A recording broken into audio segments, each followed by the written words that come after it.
Then let Blackthorn Mere fall to ruin, Duke Everett Callaway said, his voice so cold that even the clock seemed to hesitate before striking midnight.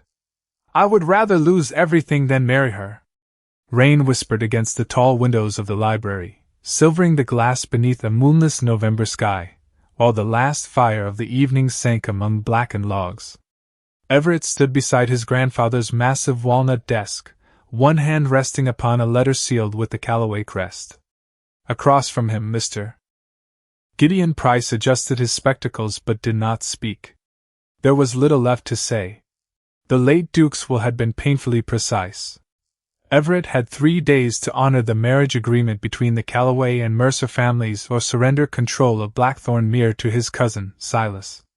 3 days. 72 hours measured by the ancient clock ticking against the paneled wall. Everett glanced toward it with contempt. My grandfather believed everything could be purchased with obligation, he said. Land, loyalty, even a wife. The arrangement predates his death by several years, Your Grace. That makes it no less absurd. Everett turned toward the window. Beyond the wet glass stretched nearly 12,000 acres of dark woodland, orchards stripped bare by autumn, and the black surface of the lake disappearing beneath mist. Blackthorn Mere had belonged to his family for generations. Every stone corridor carried the Callaway name. Every portrait seemed to demand that he preserve it. Yet there was one thing Everett despised more than losing his inheritance. Becoming the kind of man who treated marriage as another entry in a ledger. And Miss Mercer? Gideon asked quietly. Everett's jaw tightened. Rosalie Mercer. He knew the name better than he knew the woman. Society had already supplied the rest, daughter of a declining family, educated beyond necessity, proud despite diminishing means, and conveniently unmarried when the Callaways required a bride. Everett had built an entire version of her from whispers. Ambitious. Calculating. Waiting patiently for a title. Miss Mercer will survive the disappointment, he replied. Women who desire a dukedom usually do. Something moved near the library doors. Not loudly. Merely the faint brush of wool against carved oak. Gideon's expression changed first. Everett followed his gaze. The doors stood partly open, and beneath the amber light of the corridor stood a young woman in a dark blue traveling dress, rain still shining upon the shoulders of her cloak. Rosalie Mercer held a pair of gray gloves in one hand. Her face was pale from the cold yet composed. No tears. No trembling accusation. Nothing Everett had expected from a woman who had just heard herself discussed as though she were an unwanted clause in a contract. Mrs. Beatrice Hollowell hovered several feet behind her, clearly horrified. Miss Mercer arrived sooner than expected, Your Grace, the housekeeper murmured. Silence filled the library. Everett straightened. For perhaps the first time that evening, he had no prepared answer. Rosalie entered slowly. The fire caught copper lights in her brown hair as she crossed the carpet, stopping on the opposite side of the desk. She looked first at Gideon, then at the sealed documents, and finally at Everett. Her eyes were steady. That unsettled him more than anger would have. How much did you hear? He asked. Enough. One word. Quiet. Clean. Everett felt something tighten beneath his ribs. Rosalie removed her damp cloak and handed it to Mrs. Hollowell without breaking his gaze. Then she placed her gloves beside the marriage agreement. Miss Mercer, Gideon began. Perhaps certain matters would be better explained after you have rested. There is nothing complicated about what I heard. Rosalie looked down at the papers bearing both family names. For one brief moment, Everett saw something beneath her composure. Hurt, perhaps. But it vanished before he could be certain. His Grace would rather surrender Blackthorn Mere than marry me. Everett opened his mouth. She lifted her eyes. Then he shall not have to. The clock struck again. Rosalie reached for the unsigned agreement, drew it toward herself, and placed it neatly before Gideon. Prepare whatever document is necessary to release Duke Callaway from the arrangement. I will sign it tomorrow morning. Everett stared at her. He had expected persuasion. Perhaps wounded pride. Perhaps some carefully concealed attempt to change his mind. Instead, she had handed him precisely what he wanted. Freedom. Why, then, did it suddenly feel less like victory? You came all this way to refuse? He asked. Rosalie's expression softened, though not with affection. No, Your Grace. I came because my father taught me that promises deserve to be faced in person, even when they must be broken. Outside, thunder rolled somewhere beyond the Adirondack ridges. Rosalie gathered her gloves. At the doorway she stopped. You need never fear being forced to marry me, Duke Calloway. Her voice remained gentle. That somehow made the words sharper. I would not accept a man who believed losing everything was preferable to having me.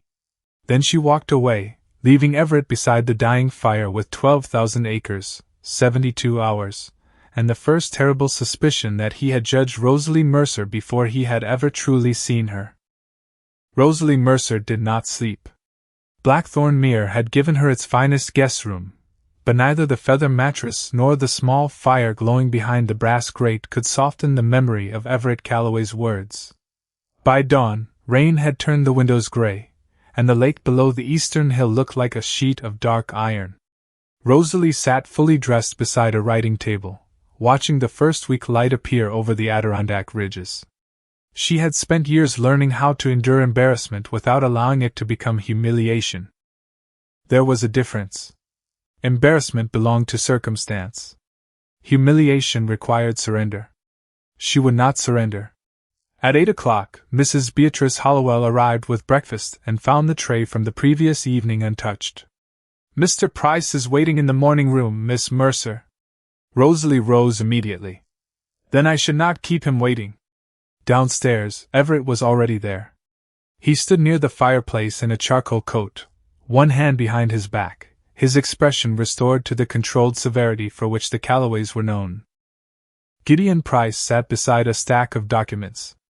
Everett looked at Rosalie as she entered. She offered him a courteous nod. Nothing more.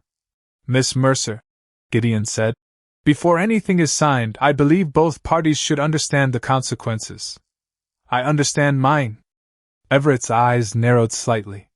Do you? Rosalie turned toward him. My family loses the protection promised by the agreement. Certain debts remain ours. Whatever expectations existed between our families end here. And you are prepared to accept that? I came prepared to accept far worse. Everett had no answer. Gideon cleared his throat and explained that formal release papers could be prepared before noon. Rosalie listened carefully, asking only practical questions. She never asked what she might receive in exchange. She never mentioned the Calloway fortune. Most troubling of all, she never attempted to persuade Everett to reconsider. When Gideon finally left to prepare the documents, silence settled between them. Everett moved toward the window. You seem remarkably eager to end an arrangement that would have made you a duchess. Rosalie looked at him for several seconds. Is that what you believe I came here to become? Your family's circumstances are hardly secret. Neither are yours. The answer landed softly. Everett turned. Rosalie folded her hands before her.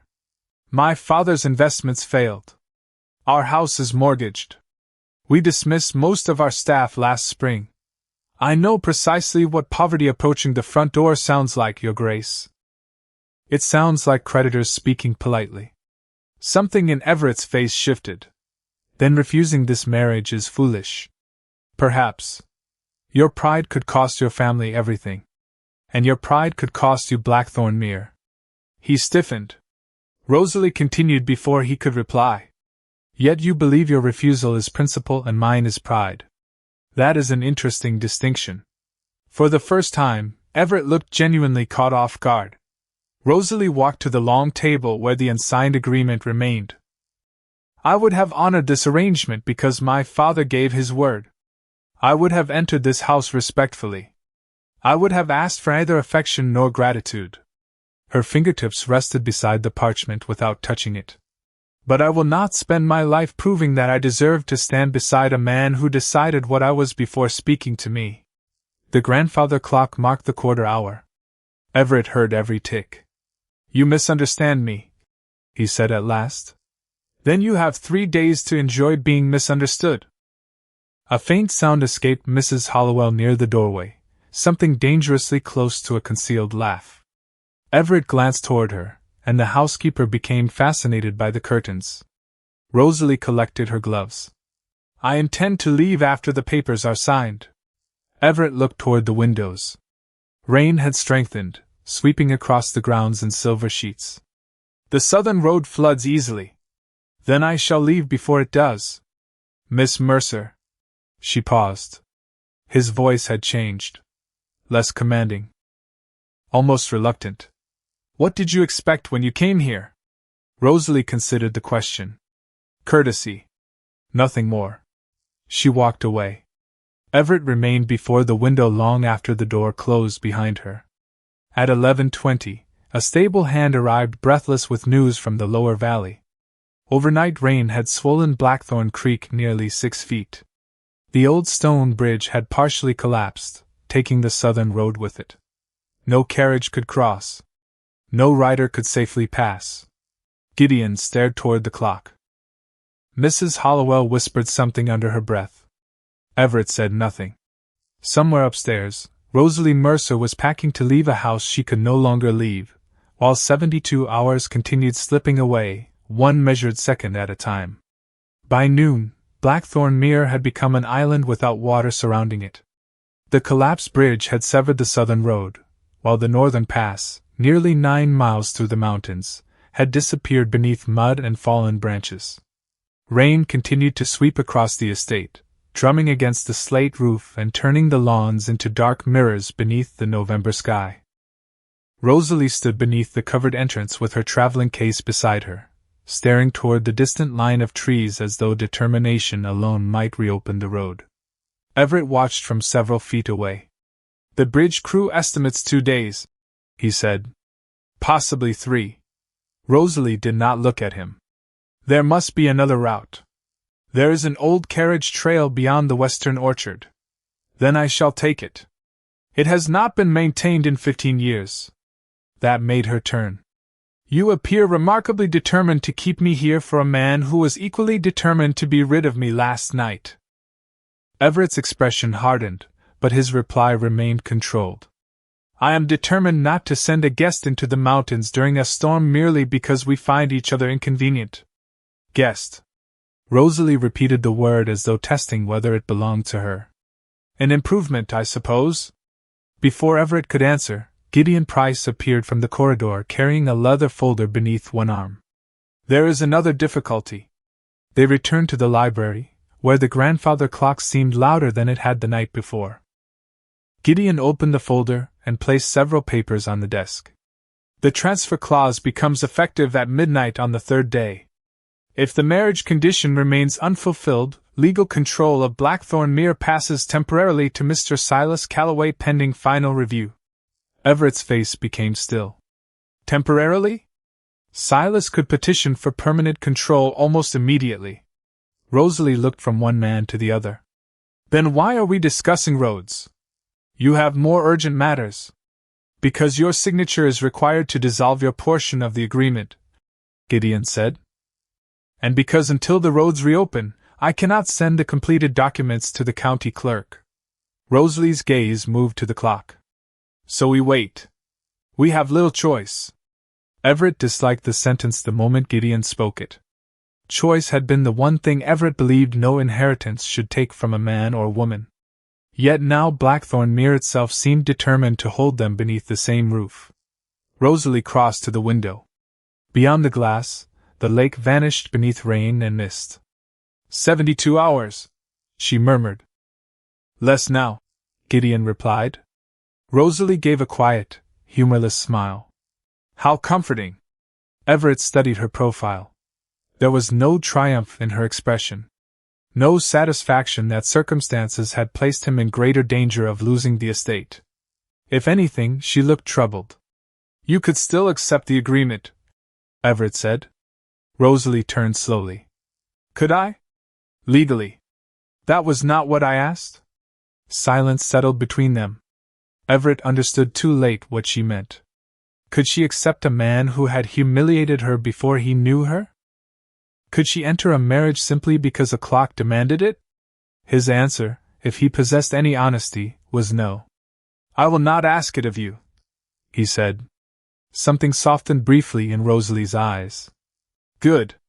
Gideon gathered his papers and excused himself, leaving them alone with the rain. Everett expected Rosalie to follow. Instead, she remained at the window. "What happens to the people here if Silas takes control?" she asked. Everett frowned.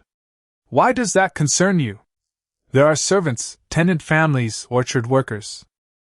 Blackthorn Mere is more than a house." Everett had spent the morning thinking of acreage, legal authority, and generations of Callaway inheritance. Rosalie, who had been inside Blackthorn for less than a day, had asked first about the people. "Silas has never considered the estate profitable enough," Everett admitted. "He would likely sell portions of the land and reduce the household." Rosalie looked toward the rain-darkened cottages beyond the orchard. "How many families?" 38 depend directly upon the estate. More during harvest." Her expression changed. Not dramatically. A small tightening around her eyes. "Then you are not the only person who stands to lose everything." Everett felt the words settle where accusation could not have reached. Rosalie picked up her gloves and walked toward the door. "Where are you going?" "If I am trapped here, I may as well be useful." "Doing what?" She glanced back. "Finding out what Blackthorn Mere is worth beyond its title." An hour later, Everett saw her through the library window crossing the rain-soaked courtyard beside Mrs. Hollowell, carrying a ledger beneath her cloak. She was heading toward the estate offices, not the drawing room. Not toward comfort. Toward work. Everett remained motionless as the clock behind him continued its patient counting. For the first time, the 3 days ahead no longer felt like a deadline imposed by a dead man. They felt like time he had somehow been given, though he did not yet understand why. By late afternoon, Everett had discovered that Rosalie Mercer possessed an inconvenient habit of being nothing like the woman he had imagined. He found her in the estate office with Mrs. Hollowell and Mr. Samuel Reed, Blackthorn Mere's aging steward, seated beneath shelves crowded with ledgers that smelled of dust and old leather. Rain tapped steadily against the narrow windows. A brass lamp burned beside Rosalie's elbow, illuminating columns of figures written in her careful hand. She had removed her traveling gloves and rolled the cuffs of her sleeves just enough to keep them clear of the ink. "What are you doing?" Everett asked. "Mr. Reed immediately rose. Rosalie did not. "Learning what happens here when winter arrives. I employ a steward for that. A very capable one." Mr. Reed looked startled by the compliment. "But your western orchard lost nearly a third of its crop, the lower cottages need roof repairs, and the household ordered enough coal for an ordinary November, not 3 days of continuous cold rain." Everett stepped closer. "You gathered all of that in 2 hours?" 2 hours and 17 minutes. Mrs. Hollowell concealed a smile. Everett looked at the open ledger. Besides several expenses, Rosalie had marked small notes. Nothing extravagant. Flour. Lamp oil. Medicine. Roof timber. "Why?" he asked. Rosalie finally looked up. "Because 38 families should not become invisible simply because 2 people are arguing over a marriage contract." The answer stayed with him after she left the office. Before supper, a kitchen maid named Elsie dropped a porcelain serving bowl in the great hall. The crash echoed beneath the vaulted ceiling, followed by absolute silence. Everett appeared from the library just as the frightened girl knelt beside the broken pieces. "Your Grace, I am so sorry." Rosalie came from the dining room. Her gaze moved from Elsie's pale face to the shattered porcelain. "It was my fault," she said. Everett looked at her. "Was it?" Rosalie held his gaze. "I asked her to carry too much at once." Elsie opened her mouth, but Rosalie gave the smallest shake of her head. Everett understood immediately. "Mrs. Hollowell," he said, "have someone clear this away. No wages are to be deducted." Elsie whispered her thanks and hurried toward the servants' corridor. When they were alone, Everett turned to Rosalie. You lied to me?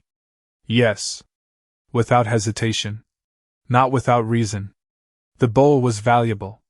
Elsie's wages are more valuable to Elsie. Everett stared at her. You do not even know her. She has 2 children living with her sister in Albany. The younger boy has been ill since September. How could you possibly know that? I asked her name. 4 quiet words. Everett felt strangely rebuked. He had lived at Blackthorn Mere most of his life. Rosalie had been there less than 24 hours, yet she had already learned something about a servant he had passed in the corridors for years. You make a habit of collecting people's troubles? No. Rosalie's expression softened. I make a habit of remembering that people have them. Thunder murmured beyond the lake. For several seconds neither spoke. Then Everett noticed a thin line of ink across Rosalie's finger. It was such an ordinary imperfection that it unsettled him. The woman he had invented before her arrival had been polished, calculating, hungry for position. The woman before him had spent an afternoon studying coal supplies for servants who could offer her nothing. You expected someone different, Rosalie said. Everett's eyes lifted sharply. What makes you think that? You keep looking at me as though I have failed to behave according to instructions I was never given.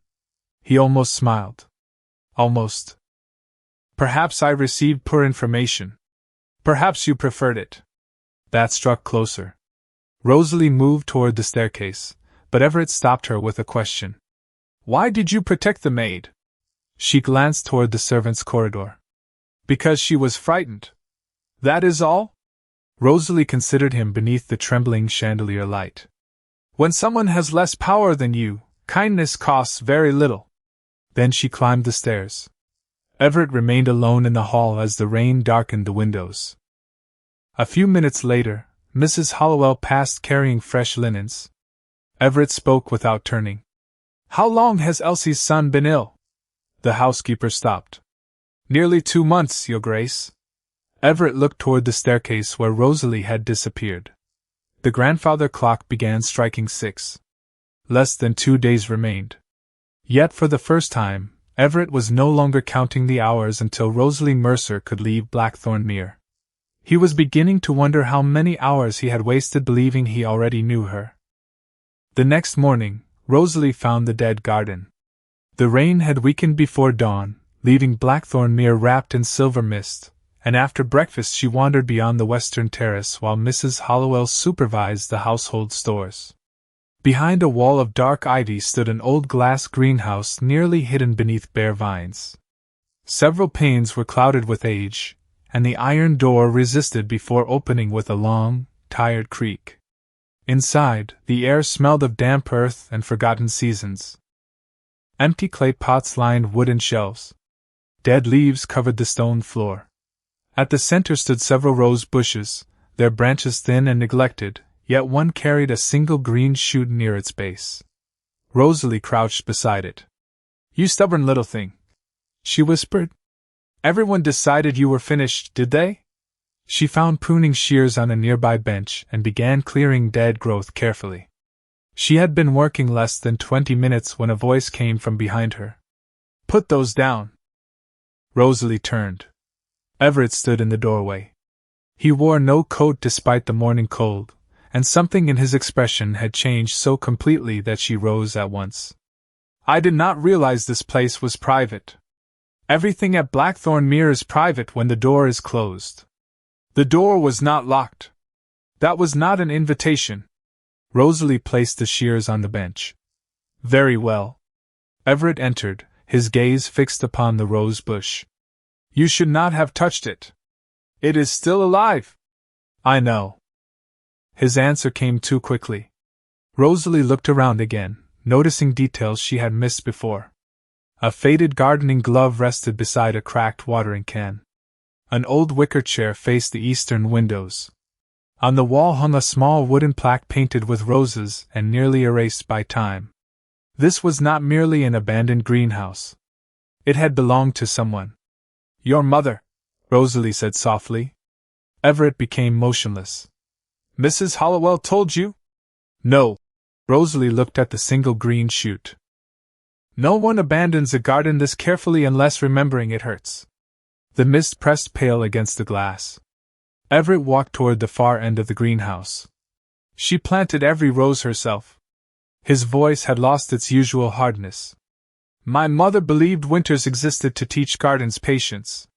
Rosalie said nothing. Everett seemed almost surprised that she did not fill the silence. She married my father when she was 19, he continued. The Calloway estate was struggling.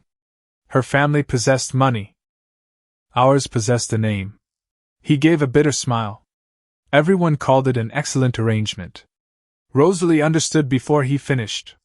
She did not love him. No. Everett looked toward the empty wicker chair. And he never learned to love her. The confession remained between them like breath against cold glass. They were courteous, he said. Always courteous. That was somehow worse. Two people spending 30 years performing a promise neither had freely made.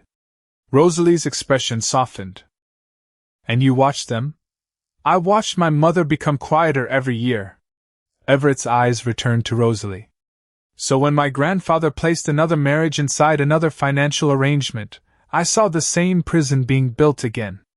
Rosalie finally understood the fury in the library, the contempt, the refusal that had seemed directed entirely at her. You were not refusing me, she said. You were refusing their marriage. Everett looked away. That does not excuse what I said. No. The word was gentle but firm. His gaze returned to hers. Rosalie stepped toward the rose bush and touched one brittle branch. Pain explains cruelty more often than it justifies it. Everett absorbed the sentence without defense. You think I was cruel? I think you decided I was dangerous because it was easier than discovering whether I was. Rainwater slipped from the greenhouse roof in slow, measured drops. Everett moved closer to the plant. Can it be saved?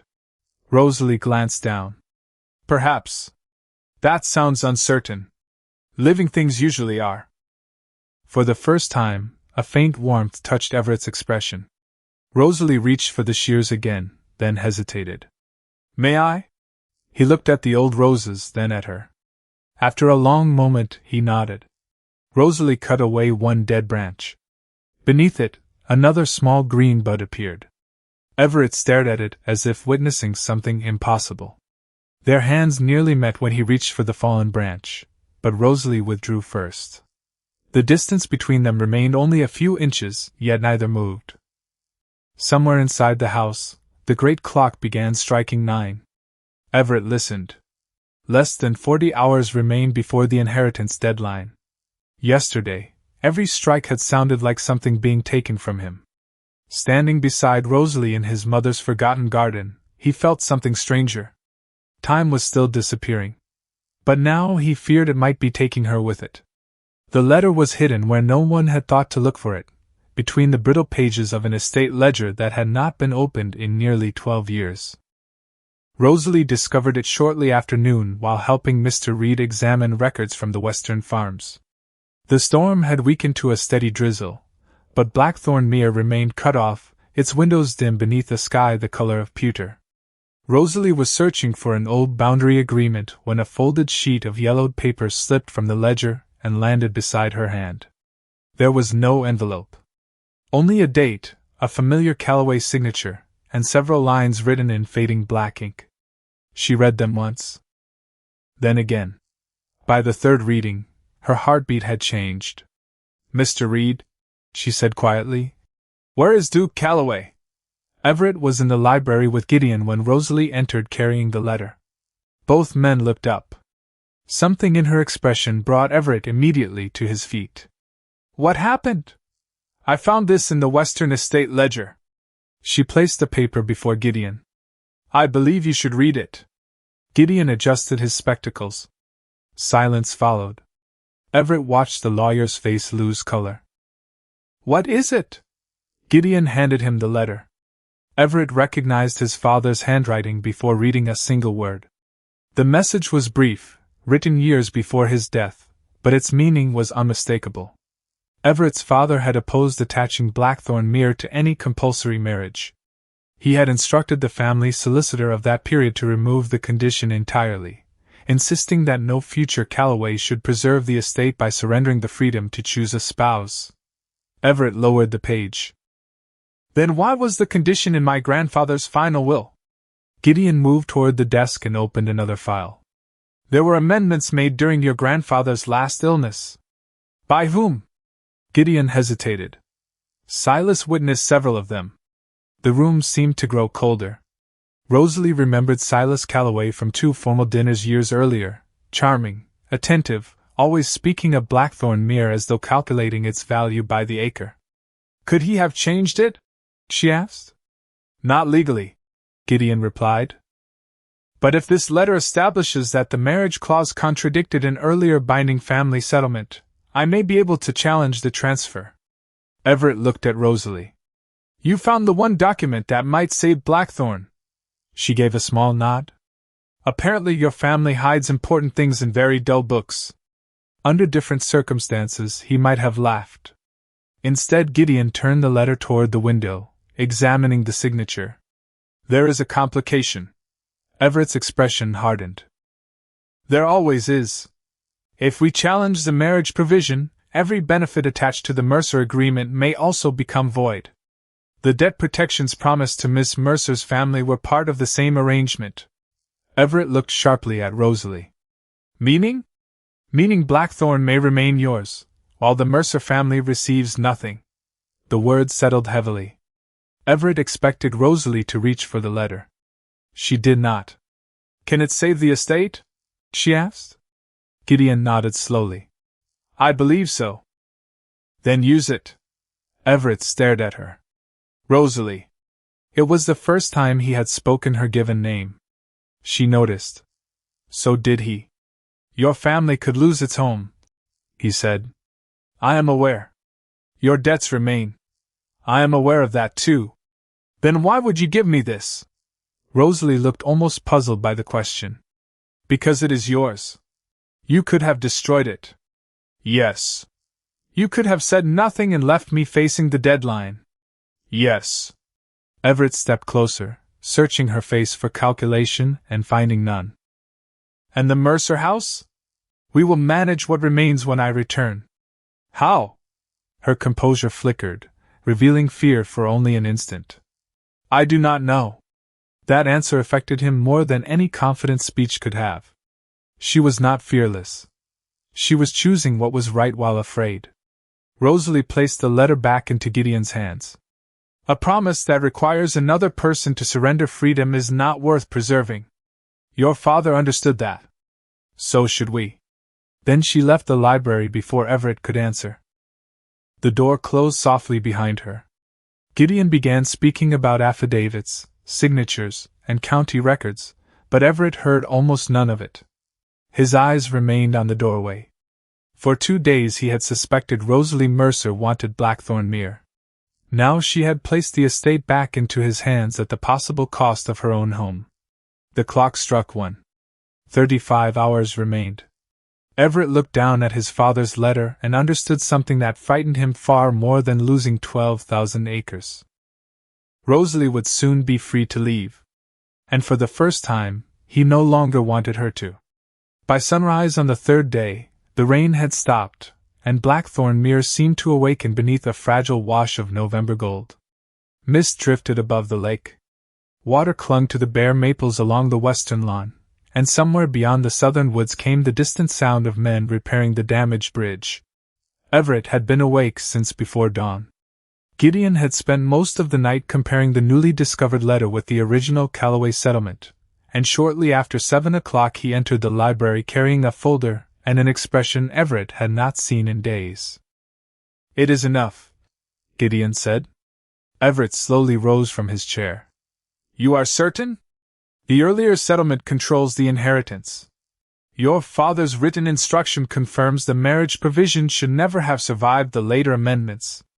Silas can contest it, but he is unlikely to prevail. Everett looked toward the tall windows. Blackthorn remained his. The orchards. The tenant farms. The 38 families Rosalie had worried about before worrying about herself. Everything he had spent 3 days preparing to lose had been returned to him because the woman he had rejected had found a letter she could easily have hidden. "And Rosalie?" he asked. Gideon's satisfaction faded. "The Mercer protections fall with the disputed provision. Unless another arrangement is made, her family receives nothing." Everett was silent. "Then make another arrangement."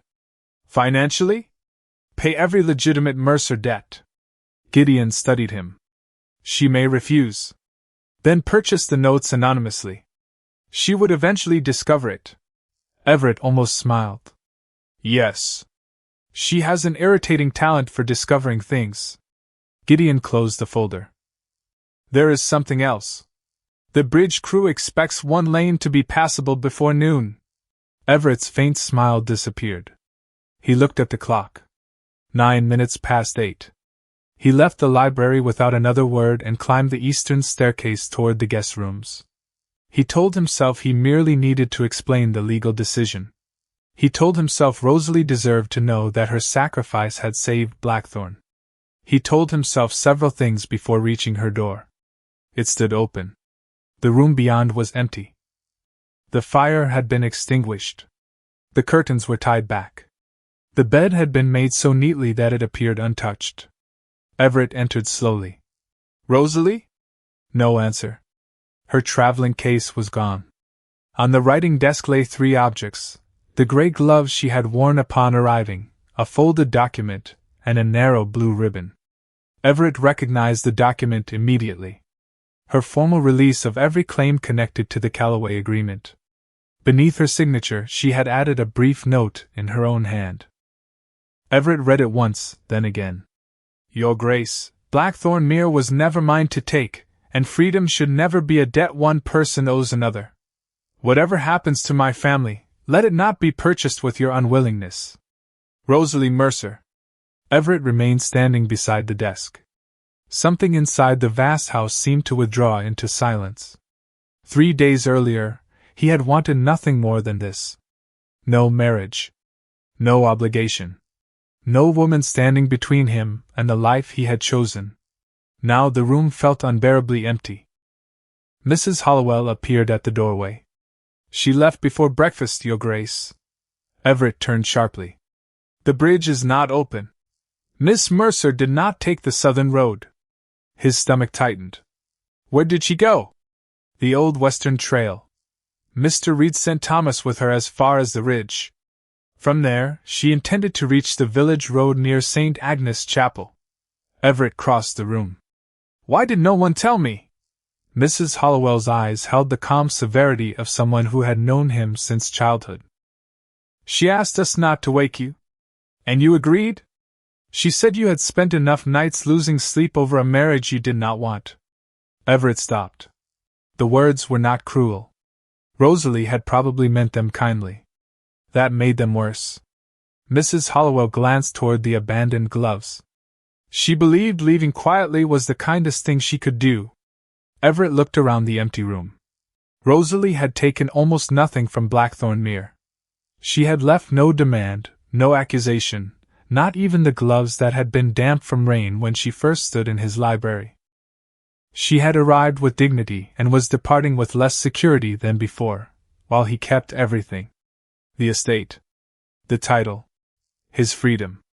He should have felt relieved.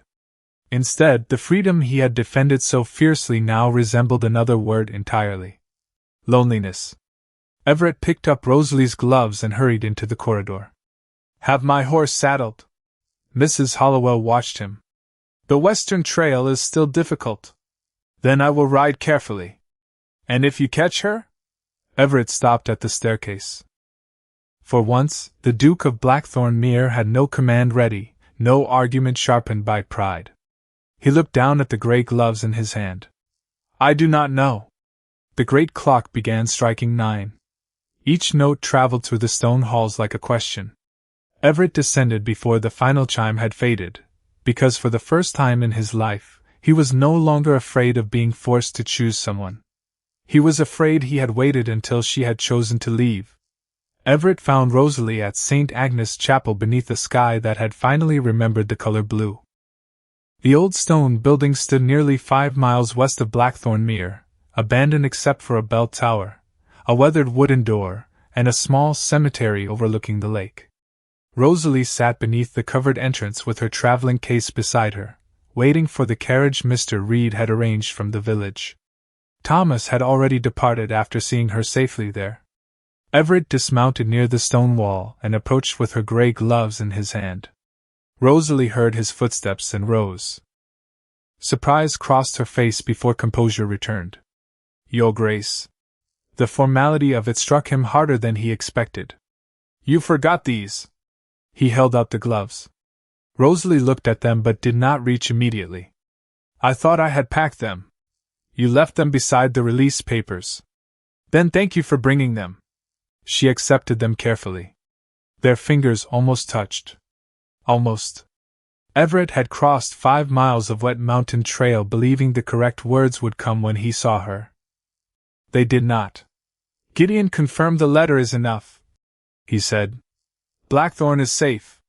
Rosalie smiled, and there was genuine relief in it. "I am glad. You saved it. Your father saved it. I merely opened an old book. You could have closed it again." Her smile faded. "But I did not." Wind moved through the bare trees surrounding the chapel. Everett looked toward the lake, then back at her. "Your family loses the protections in the agreement." "I know. I can prevent that." Rosalie became very still. "How?" "The Mercer debts can be settled independently. Your house can be protected. I have already instructed Gideon to begin arranging it." Her expression changed, not with gratitude, but disappointment. "Without asking me." Everett felt the mistake before she explained it. "I meant to help." "I know." "Then why are you angry?" "Because you are still trying to solve me." The words were quiet. Everett stared at her. Rosalie stepped away from the chapel door. 3 days ago you believed I wanted your title. Yesterday you discovered I did not. Today you have decided money will repair what remains. Your family needs it. Yes. Her voice trembled for the first time, though she controlled it quickly. And I may spend years regretting refusing what you offer. But I will not exchange one form of obligation for another. There would be no obligation. There is always an obligation when one person possesses everything and the other is expected to receive.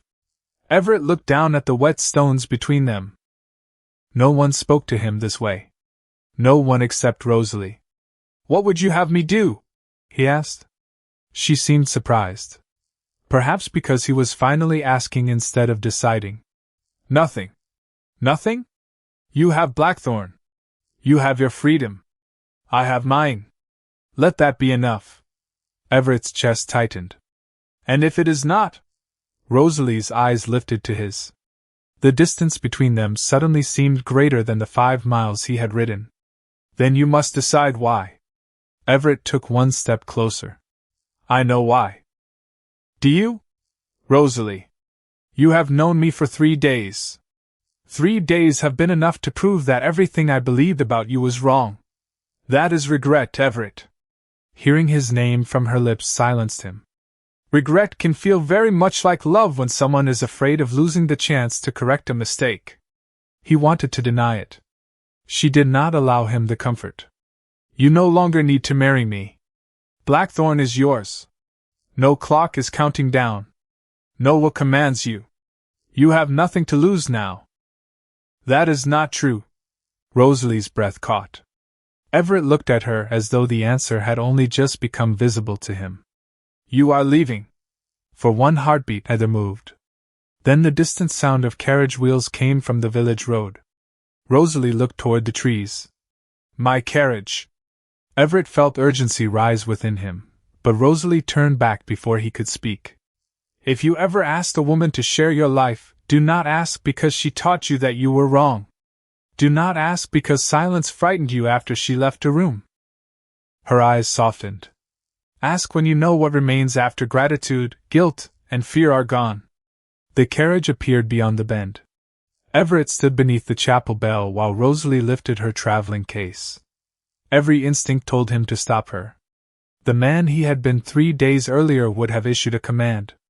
The man standing there now understood that love obtained by command was merely another kind of prison. So he stepped aside. Rosalie passed him, then stopped. "Thank you for bringing my gloves." Everett watched her walk toward the waiting carriage. Only when the wheels began carrying her away did he understand what she had demanded of him. Not pursuit. Not rescue. Choice. His choice. Hers too. And for the first time, Everett knew that if he went after Rosalie Mercer again, he could not go as the Duke of Blackthorn Mere offering security to a woman with little left. He would have to go as a man with nothing in his hands but the truth. Everett returned to Blackthorn Mere alone, but the man who crossed its threshold was not the man who had stood in the library 3 days earlier. The afternoon sun had broken through the clouds, casting pale gold across the stone floors, and for the first time in days the great clock no longer sounded like a sentence being passed upon him. Gideon waited beside the library desk with the final papers. Silas Calloway stood near the fireplace, immaculate and displeased, his expression tightening when Everett entered. "The challenge will hold," Gideon said. "Once you sign, Blackthorn remains under your control." Everett looked at the pen. 3 days ago, preserving the estate had seemed worth almost anything except marriage. Now 12,000 acres of forest, orchards, cottages, and dark water seemed strangely small beside one empty chair. "Prepare separate protections for every tenant family," Everett said. "No one loses a home because of this dispute." Gideon nodded. "And the Mercer debts?" Everett paused. Rosalie's words returned with painful clarity. "Because you are still trying to solve me. Do nothing without Miss Mercer's consent." Gideon studied him, then smiled faintly. Everett signed the papers. Blackthorn was his. The victory felt quiet. Necessary. Incomplete. Outside, carriage wheels sounded against the newly opened southern road. Everett crossed to the window. Rosalie's carriage had returned through the gates. For one startled second he thought she had changed her mind, until Mrs. Hollowell hurried into the room. "The village driver brought Miss Mercer back this way because the eastern road remains flooded. He will take her south once the repaired bridge is cleared." Everett was already moving. He crossed the great hall and descended the broad stone steps into the courtyard. Servants had gathered near the entrance. Gideon followed. Even Silas appeared beneath the doorway, curiosity overcoming resentment. Rosalie stood beside the carriage in her dark blue traveling dress, speaking with the driver. She turned when she heard Everett approach. "Everett?" He stopped several feet from her. He had rehearsed nothing. That seemed right. "Blackthorn is secure," he said. "I am glad." "So am I." Rosalie waited. Everett looked around at the faces watching them, then back at her. "When you first came here, I believed freedom meant never allowing another person to have a claim upon my life." His voice remained steady, though his hands did not. "I mistook distance for strength. I mistook suspicion for wisdom. And I mistook you for a woman I had invented from other people's whispers." Rosalie said nothing. "Then you spent 3 days asking for nothing while giving more than anyone had the right to expect." Everett stepped closer. "You protected people whose names I had forgotten to learn. You returned an inheritance you could have used to save yourself. And when I tried to repay you, you refused to let gratitude disguise itself as affection." Rosalie's eyes shone, but her chin remained lifted. "Everett, you do not owe me this." "I know." 2 words. They changed everything. He reached into his coat, but there was no contract in his hand. No legal document. No promise from a dead man. Only Rosalie's gray gloves, which she had left in the carriage after returning. He placed them gently upon the stone ledge beside her. Then Duke Everett Calloway, master of Blackthorn Mere, lowered himself onto one knee. A hush fell over the courtyard. Rosalie stared at him. 3 days ago, I was terrified that marrying you would take away my freedom," he said. "Today I know freedom is the only reason I can ask you this honestly." His gaze never left hers. "I do not need you to save Blackthorn. I do not need you to satisfy a will. I do not need you to repair my mistakes. His voice softened. I want the woman who walked into my house with nothing to prove and somehow taught me what this house was supposed to protect. Rosalie's breath trembled. And if I say no? Everett gave the smallest smile. Then I will stand, wish you every happiness, and spend the rest of my life being grateful that you taught me how to ask instead of command. For several heartbeats, only the wind moved through the bare maples. Then Rosalie extended her hand. Stand up, Everett. He did. She looked at him for a long moment. Ask me again when spring comes. Surprise crossed his face. Rosalie smiled. Court me properly. Learn who I am when there's no storm, no inheritance, and no clock deciding for us. If you still wish to ask me then, I will give you my answer. Everett took her hand carefully. Spring, then? Months later, roses bloomed again inside the restored greenhouse. Everett kept his promise. He wrote when Rosalie was away, visited when invited, and learned patience where once he had known only certainty. When April finally softened the Adirondack hills, he asked her again beneath his mother's roses. This time Rosalie said yes. Their marriage did not save Blackthorn Mere. It did something quieter. It made the old house a home. And Everett eventually understood that love had never asked him to surrender his freedom. It had only waited until he was free enough to give his heart by choice.